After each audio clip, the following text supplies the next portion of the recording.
Hello, comedy fans. Donnell Rawlings is a longtime stand-up comedian and actor whose credits for the latter include Chappelle's Show and The Wire.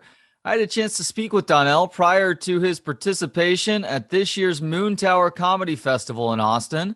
It returns in person this year, of course, and is sponsored by Just For Laughs, which is a big deal in the comedy world. If you'd like to get tickets or badges for the festival, go to moontowercomedyfest.com. And I hope you enjoy my conversation with Donnell. Well, thanks for the time today, man. I really appreciate it. You spend a fair amount of time in Austin, too, if I'm not mistaken. I know I saw you performing with Chappelle and Rogan a couple of years ago at Stubbs, and I feel like you come through Vulcan a couple times a year as well. I haven't. I think I did it. Yeah, my first time at Vulcan was when we were like kind of like in not the heart of the pandemic, but it was like popping up then. But I really fell in love with that venue, and I can't. I'm excited to come back and perform with this festival with Vulcan. I really kind of connected with it last time I was there. I've been to Vulcan a couple different times to see various acts. Seen Rogan there a few times, Tony Hinchcliffe, a couple of others like that. And it is a unique venue to watch comedy. And what do you like so much about it? It gives you like rock and roll vibes. You know what I'm saying? Like the position of the stage, the way it's elevated, the balcony area. And it's so funny because the first time I performed there, and I don't think anybody's ever done it, I was like, that would be a great venue to do a special. And I even started like in my brain, I was like, I had the amp music going from the green room, going to the side, walking past people, walking down them steps, walking through the audience back onto the stage.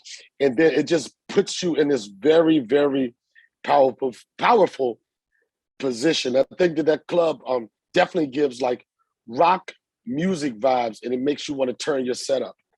It feels like there's a sweet spot on that stage too, because if you're at the front of the stage, I mean, there are people who could kiss your feet if you wanted them to. But if you're that far up at the front of the stage, the people up high aren't going to be able to see you very well either. I mean, you're so close to that stage. Not only could they kiss your feet, I mean they could. I mean, I'll just leave it alone, but I'll That's just fair. put it like that. I just I'll just put it like that. That distance is very interesting. I'll say that. So I'm a big fan of your comedy. Got to see you, as I just mentioned, with Rogan and Chappelle. I mean, heart of the pandemic. I mean, those outdoor shows at Stubbs, some of them were really cold, but it was hilarious. It was a great setup there too. And you're a bit of a throwback as a comedian. There really isn't a subject that scares you at all. What is your mentality with regards to telling jokes on stage, Donnell? I don't think it should be ever questioned with a comedian, but my mentality is whatever you feel to be funny, you should speak on it. But with that said, some people filter themselves, but there's always some consequence to what you're saying. But when you start with comedy, when you start saying, oh, if something comes up to you and you say to yourself, that's funny. And then if you have to go, but wait, oh, but that's ugly, man. You just gotta go for it. And this doesn't mean being reckless in the choices you make. And like everybody's talking about freedom of speech. I know you have freedom of speech, but also you have to be responsible in the things that you say. Freedom of speech doesn't mean I don't think you should just take advantage of. I have the right to say what I want, but some of the things that you say may not be responsible. Some of the things that you say may hurt a group of people or whatever. But I think the best comics are the ones that can decipher and know. Sometimes I said even in my tagline on my podcast and everything. Sometimes a joke can be too soon, but it never can be too soon for a funny observation. You Hmm. know, and I think if you have a classic way of approaching like that, you'll be a dope comic. But my style has even in the era of cancel culture, late cancel culture, in the area of everybody's offended about everything. I haven't wavered from what makes me Donnell Rawlings. And that's not me trying to be a rebel. It's not me trying to go against the grain. It's just who I am. And it may to the point where, I do a lot of stuff I get some acting work every once in a while, and I do some TV stuff. But the thing, and I tell all the time that I work for the people that have been supporting me for 27 years. You know what I'm saying? I never wanted to be a big movie star. I never wanted to be a big TV star. Only thing I wanted to do some of those things just so people could get introduced to me to want to go see me doing stand up. So like to this day, bro, like I could never do another television show or a movie and I would be good. I would be good with just touring. I'll be good with going on a couple months, spending more time with my son and that. It's interesting that you say that the acting thing isn't that big a deal for you because you've been a part of some major operations. Of course, everybody's going to remember you from the Chappelle Show. Folks may not recall that you were a part of The Wire, a couple different seasons of The Wire, seasons 1 and season 5, and you were a voice of one of the secondary characters in the fantastic Pixar flick Soul just last year. What was the experience like working with David Simon and that cast on The Wire a couple different seasons?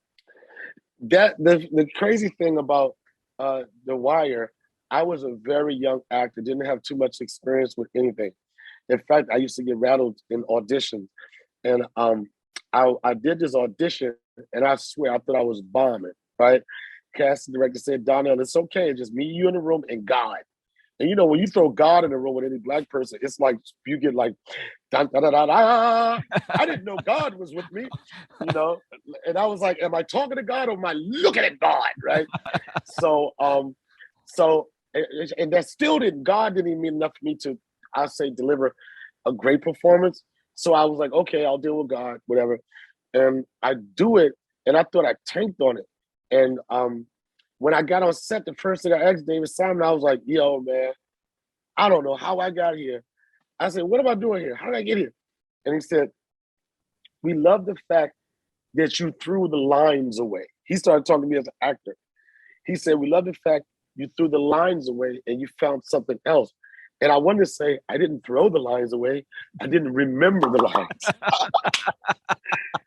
But I had to be a thespian, like, that's part of my process when I was, right? Because because I didn't pay attention. The character was a heroin addict. And then when I look back at it, I know what he meant. He said, and you didn't fall into the stereotype. Like everybody was going there like a junkie. Like, yeah, man. But they didn't want to see that part of the character. They wanted to see who this guy was, not high. So me and not having too much experience with reading scripts and the auditions led to me being on one of the most iconic shows on television. Wait a minute. I missed something very, very important.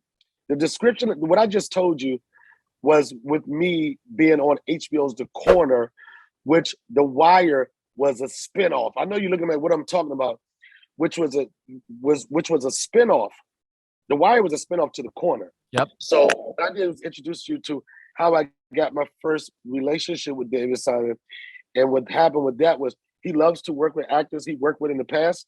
So because of what I did as the heroin addict on The Corner, he wanted me to be on HBO's The Wire. And that's how I got that. That's how I built that relationship with him.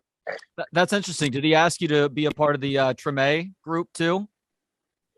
No, I auditioned for that, but he could suggest, but he still had other people to answer to. Right. Treme, I wasn't lucky enough to be a part of that, but being a part of The Corner and The Wire, it was amazing. I was reading this article years ago in one of the entertainment magazines, and they listed the top 100 shows in the history of television, and The Wire made that list, and Chappelle Show made that list. So I was like, oh man, you got a pretty nice resume for a guy that never took any acting classes or anything like that, People may not realize this, but you also served in the military back in the 1980s. How did that shape you as a person?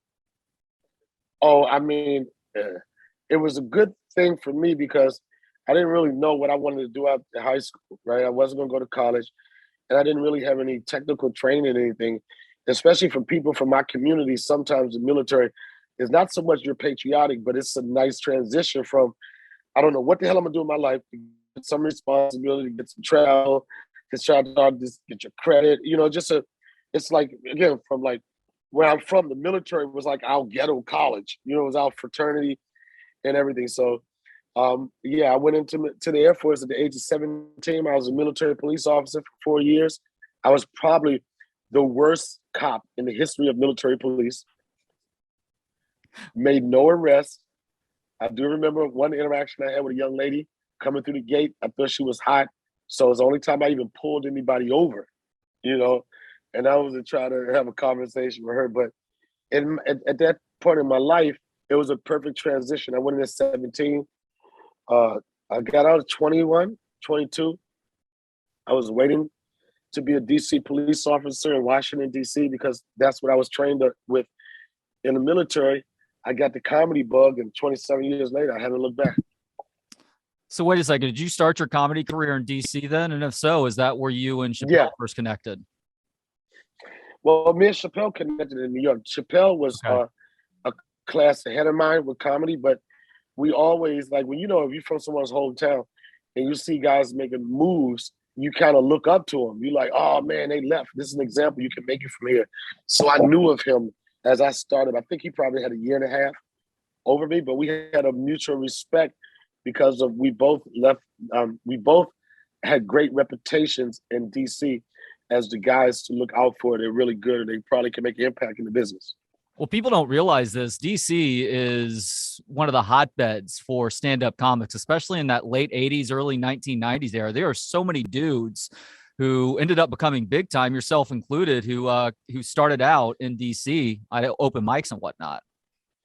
Yeah, and then you got to remember the time frame that you spoke of, especially particularly for Black comedians, because Black comedy was on fire at that time. You know what I'm saying? You had the BET, you had Def Jam, which definitely gave a lot of unseen talent that was seasoned a platform to be seen. Because back in the day, you had like Letterman, you had like Leno, but it wasn't a lot of slots. They probably did like 12 comedians out of the year. And it was just this whole community it was a movement that was going on with Black comedy.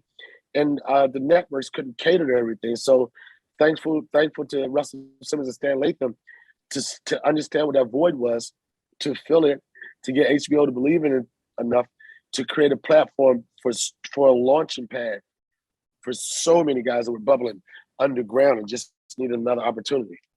Was there any epiphanous moment where you realized that you really could make a run to try and turn stand-up comedy into your career and your life? Well, the first time I ever did my show, because I started as a heckler from my seat, right? And people started coming to the open mic just to hear that a-hole talk trash. So I started to build a following for that. So the first time I touched stage, I had such a strong support group of people like, yeah, we want you to do it. We want you to do it. Like, we're rooting for this guy. And the first time I ever touched the mic, I got a standing O. And it was in that moment that I knew that this is what I wanted to do for the rest of my life. I wasn't thinking about being a cop. I was thinking about getting fired from my job so I could get unemployment, you know what I mean, and just go to New York. And I did that. I got fired from my job. They gave me a year worth of unemployment. I moved to New York. I slept on my friend's couch for like 4 or 5 months, and I never looked back. And like, I never gave myself a plan B. I never got an alternative job to support myself. It was like, if I'm broke, I'm broke. But do I have enough money to get some bologna, some eggs, and some cheese, and a bag of potatoes? If I could do that, I was good. And people always, they see your career and they only see like where they want to come into it, where it was exciting for them. They don't see the grind. And I always tell people, especially in entertainment, you're in this field and you know how important it is to be able to be happy with nothing. That's the biggest thing, bruh. If you can be happy with nothing and you eat off of your dream that you can turn into reality, where you can scale down to like, God damn it, I only got enough money for some ramen noodles, but then you start jazzing them noodles up. You add some soy sauce to them, you put some vegetables, you know what I'm saying? You make it work, man. And if you can live that way, this business, it won't be as hard. God damn, that's beautifully put. Now, you said that you started out as a bit of a heckler. Has crowd work always been a part of your act? And if so, is that something that you still do from time to time to get yourself comfortable on stage? No, that, a lot of times crowd work is it's a lot of times it's you having fear. A lot of times crowd work, it's like when I started, it wasn't respected. Hmm. What was respected was your set. One of these regular jokes without how old, without how long you guys been married, without where you from. Like when a comic used to go into that, when I started, it was like, oh, here you go, you know. But it is an art to it. But now it's just like literally, I've seen comics that will do a show with all crowd work. I know it's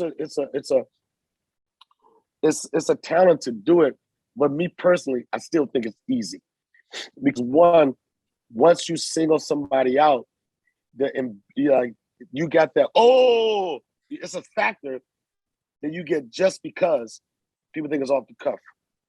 You know what I mean? Just because it's in that moment. But when I started, it was like you would do a crowd work when you ran out of material, when you didn't have any other jokes.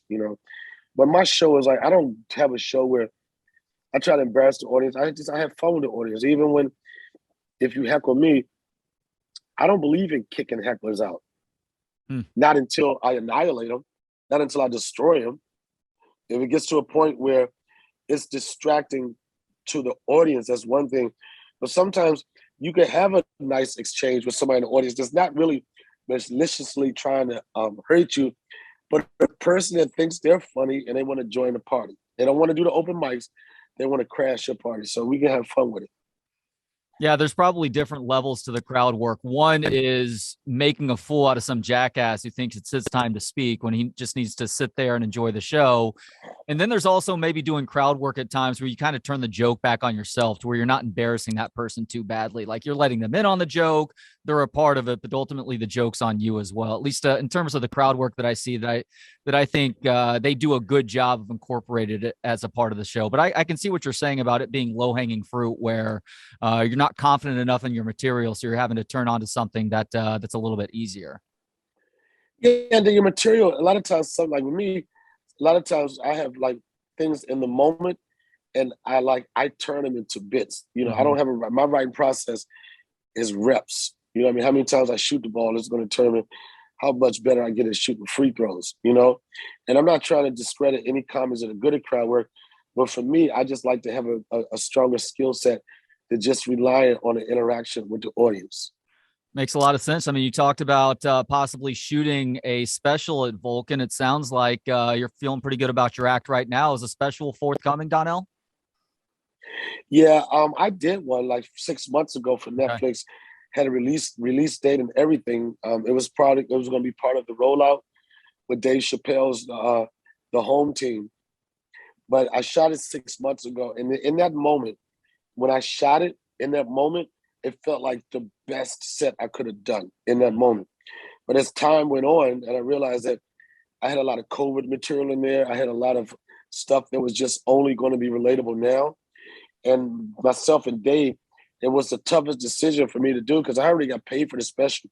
But to say, okay, this is good, but if it's going to come under the umbrella of Chappelle, executive producer, it can't be good. It has to be great. So right now, I've revamped my set. I've taken the stuff that would date the special, and I'm trying to create and produce a classic special that don't serve any time. It's like you could put it in now, you could put it in 20 years from now, and it still hit you the same way. I assume that's what you're going to be working with at Moontower here at the end of the month. Yeah, part of it. You know what I'm Okay. saying? There's certain things that I'm just going to keep like on the low to myself. But for the most part, it is the development stage of what I'm going to do for the next one. Love it.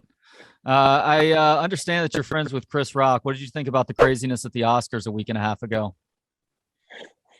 I thought it was unfortunate on all parties involved. You know what I'm saying? Like I can choose. It's so many things that I could see what was troubling on both ends. You know what I'm saying? I really respect Chris Rock. He's an icon. He's a Mount Rushmore guy. It's Will Smith is an icon. You know what I'm saying? Like in regard to what they've done for entertainment, and specifically for me being a Black comedian, you can't take it away from them. And it's an unfortunate, very unfortunate incident on so many sides of it. A comic being disrespected like that, a person that felt like they were disrespected and probably act in a way that if they would have had 3 more minutes, they wouldn't have done. It's just like, I don't want to tarnish anything that any of those guys have done for entertainment. But, with anything, there's going to be some consequences. I could see with Will, I've been in situations where I've cracked. Enough is enough. I reacted off of emotion and not with my brain. I've been in situations with Chris where someone approached the stage and tried to assault me. But I will say, it's happened to me 3 times. And every time it's happened to me, I put them paws on them before they even could load up. I'm like, yeah, I've had situations where people try to come on stage with me, and I said, imminent danger, and I went to work, dude. Boop, bop, bop, bop, bop, bop, bop. But then, oh, you come out. You're saying you come out swinging as soon as they set foot on stage. I swing first. Yeah, already know. It all depends. You can gauge what they're coming for. Now you can tell if you can feel the energy. You can look at a man's eyes, feel like there's something going on. And at both times, and part of it was fear. I was like, I'm not going to let you hurt me, and especially in front of an audience. Right. So I set it off. I'm not saying that that's the rule, and that's how I handle it then. But those times that it happened, I was doing these things happening in a dive bar. They happened in a dive bar in a place where, it wasn't a career move or anything. It was a place where I could get away with beating somebody up. Right. That was it. Well, it's funny, but people inevitably go with the conspiracy theory, and people are like, oh, Chris Rock kept his hands behind his back. He knew it was coming. It's like, no, he was on a huge stage. Will Smith had just laughed at that joke. It wasn't even a great joke necessarily, but he thought Will Smith was going to come up and give him a little slap on the face, and it turned into something much harder than that. Let me tell you something. Like rich people walk in a certain way. They carry. You watch anybody that's really wealthy in a tux and watch how they stand and how they move. It's the hand behind his back. It's like he had that, I beg your pardon. He was worried about his appearance. He was worried about looking good. And Will Smith, he wears suits too, but Will Smith unbuttoned his button. Whenever a man unbuttons that button, he's preparing himself for something. That's true. Any movie you see with an Italian stomping somebody out, they unbutton it, they stomp them out, and they button it back, and they fix their tie. Very well said. Donnell Rawlings is a comedian and actor, and he is a part of this year's Moontower Comedy Festival. You can actually check it out. Get tickets at moontowercomedyfest.com. Donnell, thank you so much for the time today. Really enjoyed the chat. Hopefully this isn't the last time. All right. And in the closing, I just like to say, I'm rich, bitch! Okay. There it is. Donnell, thank you so much, man. Big fan. All right. Thank you, brother.